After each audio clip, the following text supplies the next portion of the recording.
But they're going to wait. They think they might actually get an even higher offer. We will see. On a roll they are. Okay, Sharon, but you wanted to tell everyone about something you think is another big mistake being made out there? We're told the biggest mistake out there is that people price it too high. If you look at the Blue Book value, forget the Blue Book value. The Blue Book value is a national average. You should look to see what your car is selling for in your area. Do your homework. Look in the local newspaper, check it out, and then price it correctly. It's the first time. Okay, thank you. Real money, Sharon Alfonsi. Good to see you again. There is a quote that caught our eye today, a message from the little rover that could, called Curiosity. It sent us a kind of interplanetary postcard talking about its landing on Mars. Quote, Mars is cold, dry, and rocky. Extra moisturizer and sturdy shoes would be a good idea. Plus oxygen for those of you who breathe. The rover checked in, giving travel advice using Foursquare, the social networking app, and the first check-in ever from another planet. A name in the news today, Miguel Cabrera, making baseball history, the first Triple Crown winner in nearly half a century, the first Latino ever. It's an elusive prize, a combination of hits, homers, and runs batted in. Baseball greats from Babe Ruth to Joe DiMaggio never reached this milestone. And a picture in the news tonight, a brand new dinosaur we're seeing for the first time, called Pegomastax africanus. Its bones were found in the slate of a rock in South Africa, and it looks ferocious, but guess what? Take another look. It is more Chihuahua than T-Rex, about as big as a house cat, small enough maybe to chew on your ankles. A beak about the size of a parrot, and not sure he could hold his own in Jurassic Park.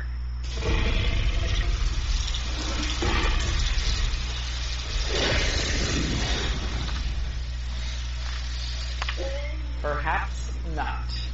And finally tonight, John, Paul, George, and Ringo. It might be hard to believe it, but it was 50 years ago when the Beatles came together to release their very first hit, Love Me Do.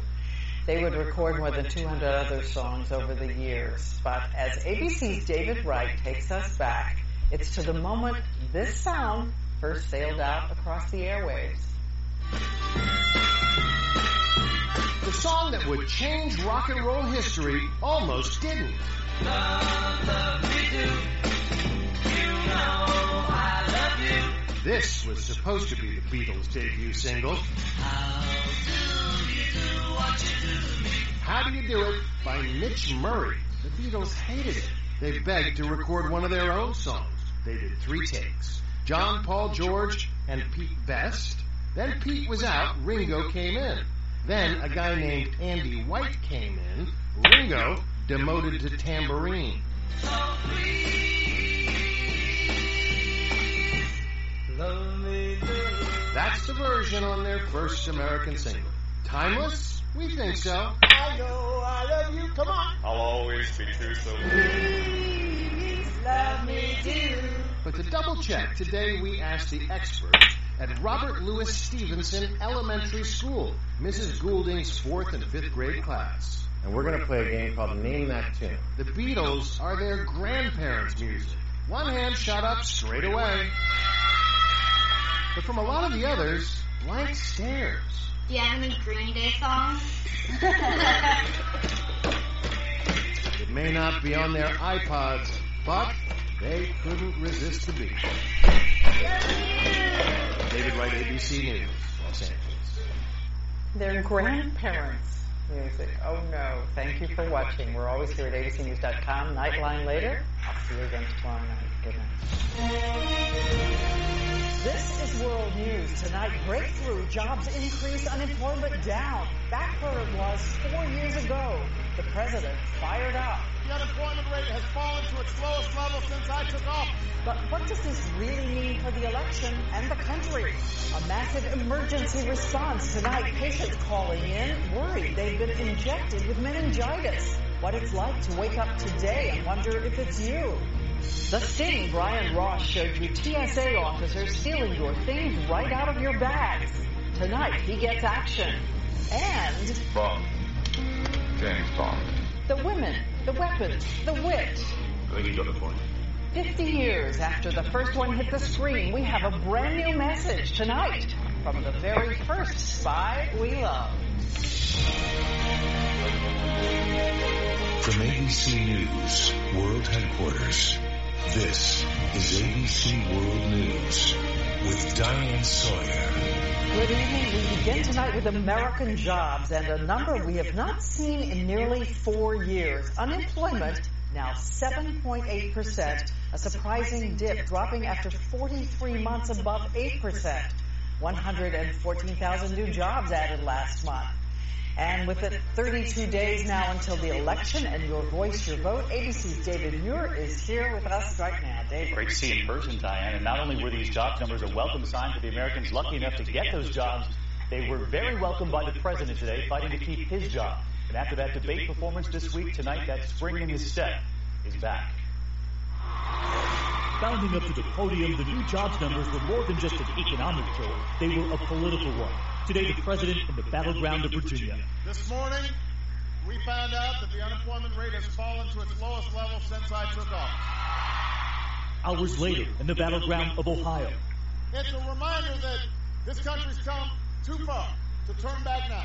Today, after nearly 4 years of unemployment above 8%, what economists call the sharp drop, down to that 7.8%, a psychological benchmark broken.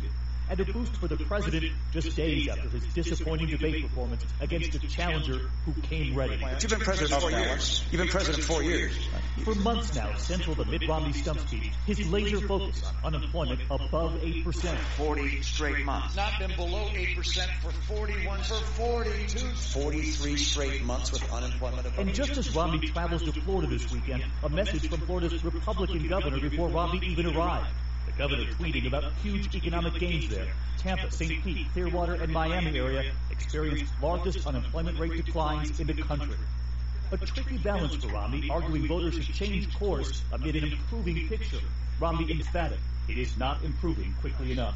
The reason it's come down this year is primarily due to the fact that more and more people have just stopped looking for work. But economists say in this jobs report, that's not entirely the case. Some have dropped out, but there's also been a surge in the number of baby boomers retiring.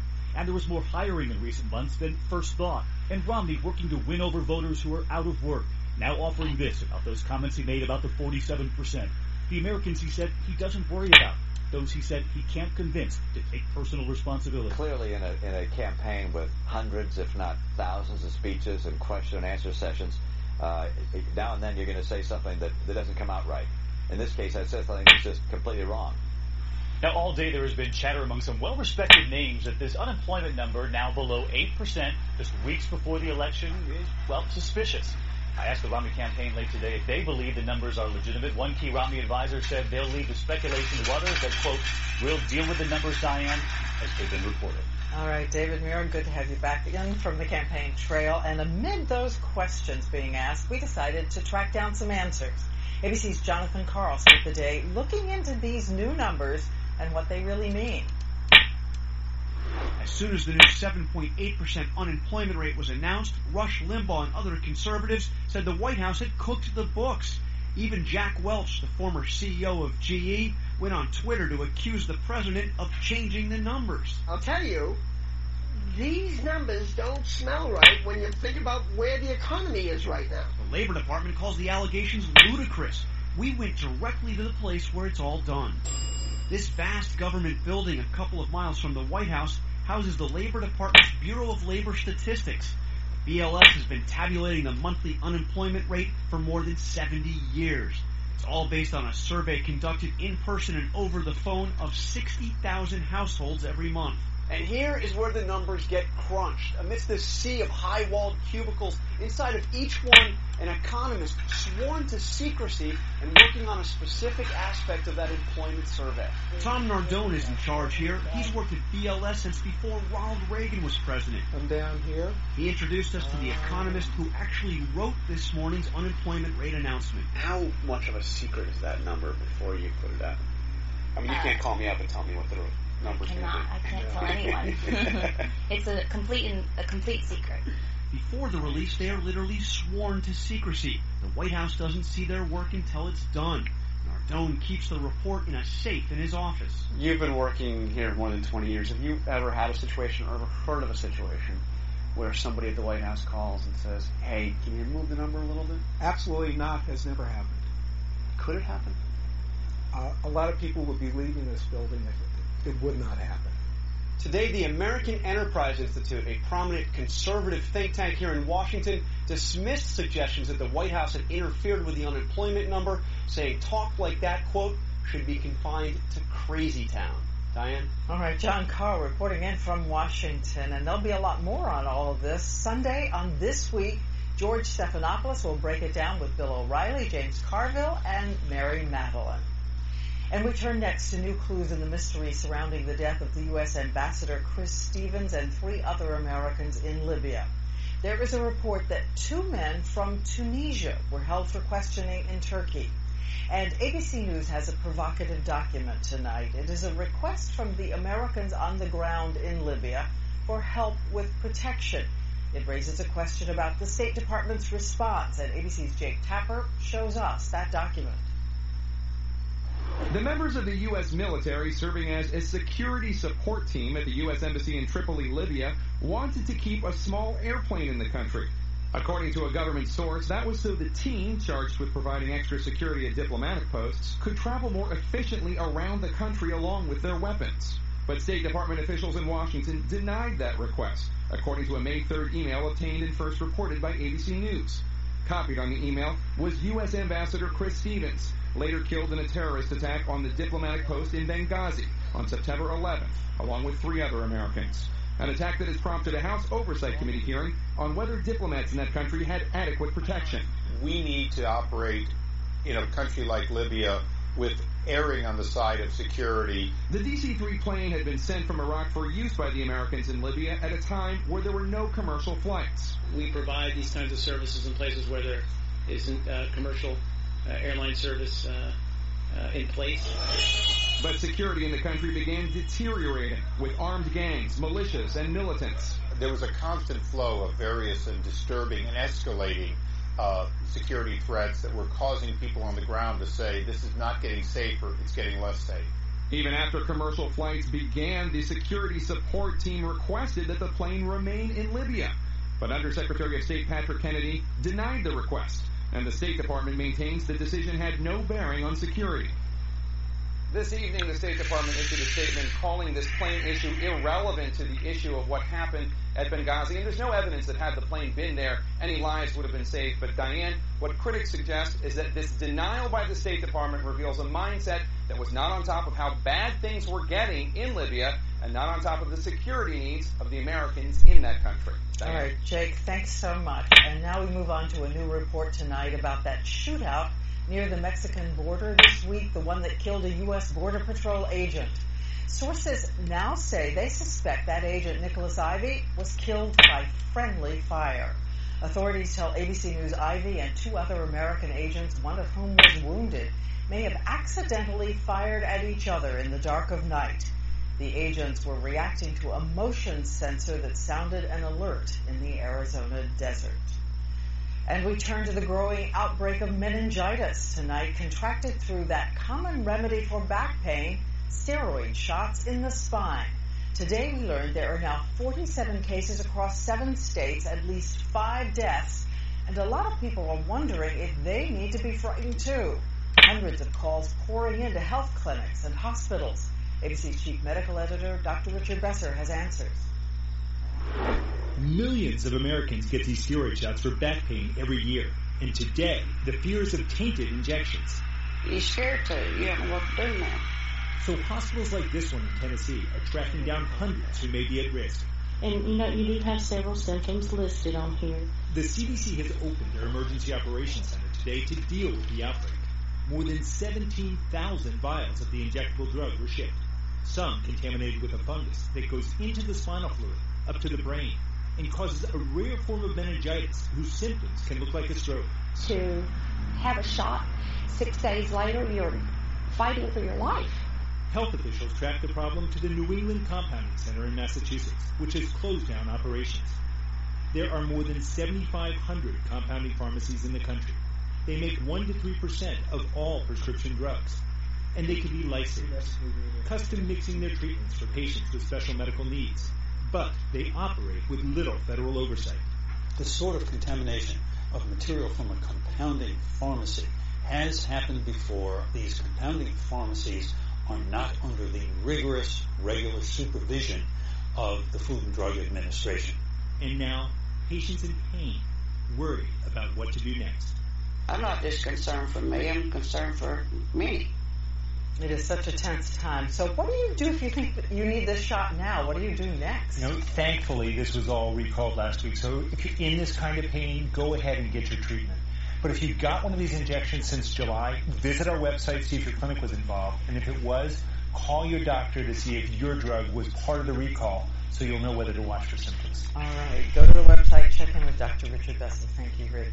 Last week, Brian Ross brought us that groundbreaking investigation showing TSA officers taking iPads, cameras, and other items from your bags at the airport. Thousands of you responded after seeing it, and tonight there is action. ABC's chief investigative correspondent Brian Ross following up. The TSA is now being asked to do the same thing across the country that ABC News did at 10 airports in testing the honesty of checkpoint screening officers. Traveling incognito, ABC News producers left behind iPads at airports with a history of TSA theft to see what would happen. 9 out of 10 were returned.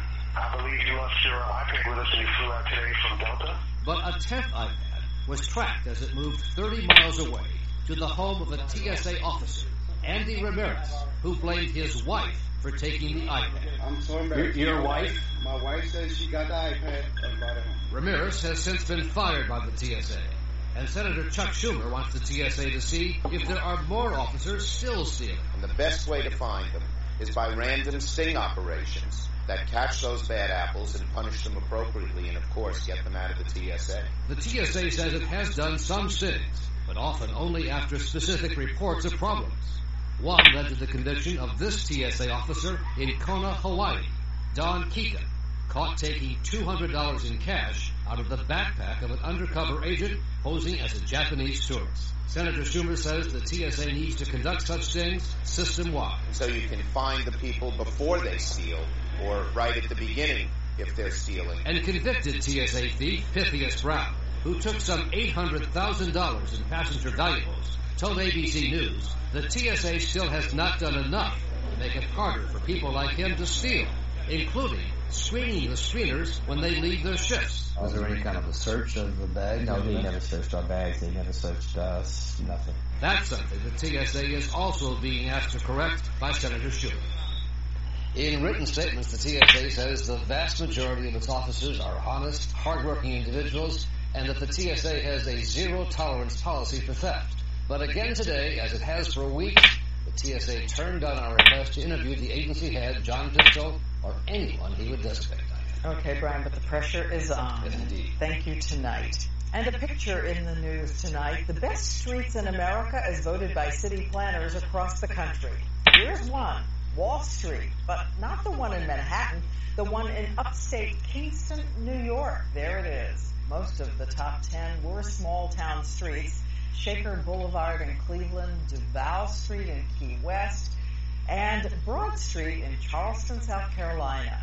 The only really big street, ever glamorous, Fifth Avenue in New York. And a person in the news today, Royce White, newly minted member of the Houston Rockets, their first-round draft pick. The trouble is, he has an intense fear of flying. He missed the first day of training camp because of it. He's offered to take a bus to away games and says he's seeking treatment for his anxiety. And our quote of the day is apology accepted. That is what Jennifer Livingston said today. She is the local news anchor criticized by the viewer who emailed her saying she was not a role model for young girls because of her weight. And that email, her bold response, went viral. So you know nothing about me but what you see on the outside. Well, ABC News finally tracked down the viewer who wrote her, Kevin Krause, and last night he told us he never meant to hurt her. I could apologize to Jennifer. That's the last thing I'd ever want to do. Really, all I He says he's no bully, just a, quote, working stiff who once had a weight problem of his own. And by the way, the anchor Livingston saw our interview and decided to close the chapter saying she's grateful for his apology.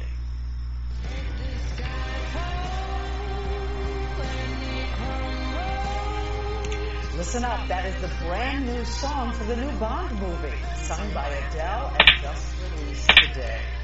And it is hard to believe it is 50 years since the first James Bond appeared on the screen and introduced moviegoers to a whole new kind of rogue hero.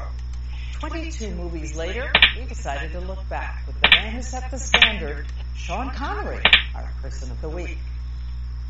Bond. James Bond.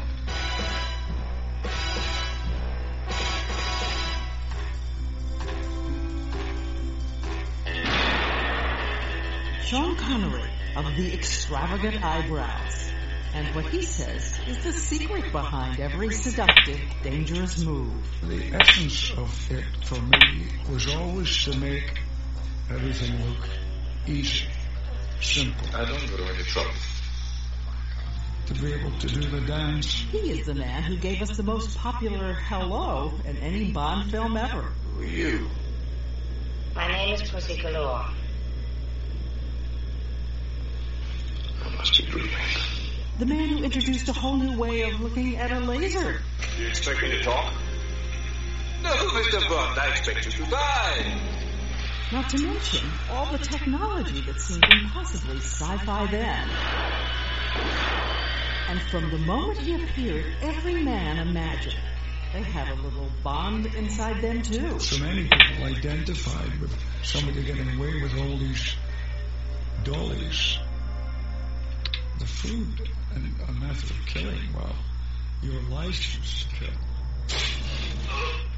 But in fact, the mythic action hero, I think you got the point, was constructed by a kind of committee. The real Connery was born in poverty. His mother, a housekeeper. He quit school when he was 13.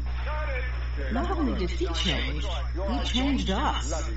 Before Bond, gin was the #1 drink. After him, vodka martinis. A medium dry martini, lemon peel, shaken, not stirred. Vodka? Of course. And after he left, so did the cloud of smoke. It won't come again. And so did all that chest hair. Chest hair then, and now. Daniel Craig says every single Bond who has come and gone and come and gone knows at the end of the day they owe it all to him. This lone hero. I was Sean, and it was, this magnificent man who just, that's the person every male wanted to be. Today, Connery is age 82 and knows it's always a time when you can use a little trip into fantasy. Soldiers, sailors, fat guys, thin guys, older guys, younger guys. I still get stuff, sent to me. Notes and sexiest man alive and all that stuff. My name is Bond. James Bond. And so we choose Sean Connery, and we asked if he would send us a message today, and he did, and here's what he told us to tell you. I'm sitting here reading a great book thinking how happy I am that someone else gets to keep MI5 safe. Cheers. Thanks for watching. We're always here at abcnews.com 2020 later, and do not forget David Muir right at this desk over the weekend. See you Monday. This is World News. Tonight, winter wipeout. Millions on the move tonight, but will that monster storm freeze holiday travelers in their tracks? It's frustrating. We're going home. We're not happy. Blame game. At a fiery press conference, the NRA breaks its silence, pointing the finger at the media and at video games. Tonight, their solution. Noah's flood. Now an answer to one of the world's greatest biblical mysteries. And the Made in America Christmas, the great American company that you helped save. Made in America!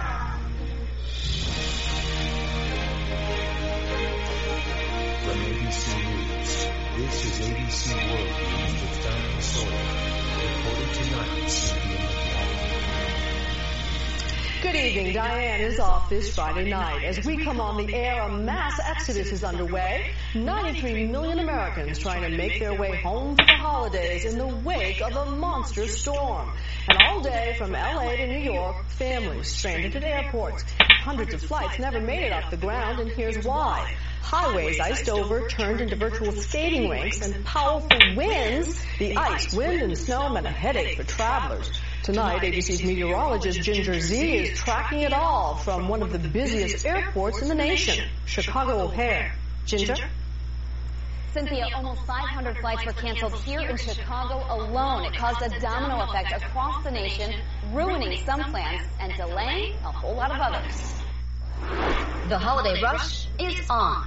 Airports packed with frustration and fiasco. They told us they can't fly us out of here until Monday, which is 2 days after our cruise, our ship leave. More than 1,600 flights yesterday and today canceled. Among those affected, the Apter family. It's frustrating. We're going home. We're not happy. Their 9 months of planning a family trip to Peru erased. Ripple effects from this week's storm were felt all the way to Los Angeles. I had to wait like 45 minutes to see somebody to change my next flight. That storm that caused all the unhappiness, but it ripped scaffolding from buildings in New York City today, rocked rough waves across the Great Lakes, and left far from perfect roads for the 83 million expected to hit them this weekend. We took an icy drive from Des Moines to Chicago. So we are just going east on I-80, going only about 20 miles per hour. It's a